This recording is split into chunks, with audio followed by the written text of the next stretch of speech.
Do you think it was beneficial to the country? For sure. Okay. I mean, government has no business to be in the business of All these, of yes, hotels, and hotels, tourism. yes. And I mean, And they don't can know you- how to run it, and they don't know how to And- promote it. Absolutely. I mean, you They have think of the restrictions. quality of Yes. the ITDC hotels and the what we get used to today. And Yes. There's a world of difference. Yes. I would also argue that there's no reason for the government, as it does even today, to own 75% of the banking sector.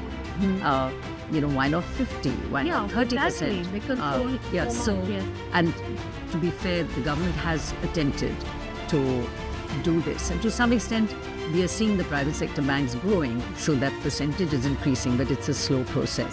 But the oil and gas sector is entirely owned by government, and I'm not arguing that we exit completely. But at least offload a Yeah, certain percent. but isn't there room for some of this to happen?